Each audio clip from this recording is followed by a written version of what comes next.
Price எல்லார். இன்றைய சிந்தனையின் வசனத்தோடு கதை ஒன்று கேட்போமா? ஸ்டாஃப் ரூம் வாசல்ல சாதனா நிக்கிறத பார்த்துட்டு மிஸ் கேட்டாங்க. சாதனா, இங்க எதுக்கு வந்த? அப்படின்னு. உடம்பு முழுக்க ஒரே நடுக்கம். கண்கள்ல கண்ணீர். மிஸ், ஒரு உதவி மிஸ் அப்படின்னு கேட்டா. என்ன உதவி? அப்படின்னு பதிலுக்கு கேட்டாங்க மிஸ். மிஸ், தப்பா நினைக்காதீங்க மிஸ். நீங்க மேக்ஸ் சொல்லி தர்றது ரொம்ப நல்லா இருக்கு. ஆனா எனக்கு தான் மிஸ் புரியல. அம்மா கிட்ட கேட்டதுக்கு, அம்மா கிட்ட பணம் இல்லையாம். என்ன டியூஷன்ல சேர்க்க முடியாது சொல்லிட்டாங்க மிஸ்.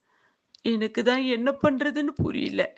அப்படின்னு சாதனா கண்ணீரோடு கேட்ட விதம் மிஸ்ஸோட உள்ளத்துல அவ மேல இரக்கத்தை உண்டாக்கிடுச்சு. அவன் மேல அன்பை உண்டாக்கிடுச்சு.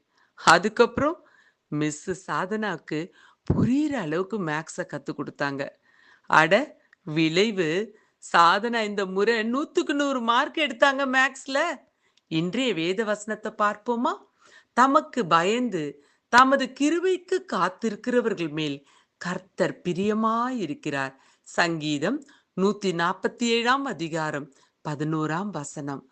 ஒருவேளை கர்த்தராகிய இயேசு கிறிஸ்துவ பயத்தோடு தொழுது கொள்ற நீங்க அவருடைய இரக்கத்துக்காக காத்திருக்கீங்களா? நிச்சயமா உங்க மேல அன்பா இருக்கிற அவர் உங்கள் காரியங்களை வாய்க்க பண்ணுவார்.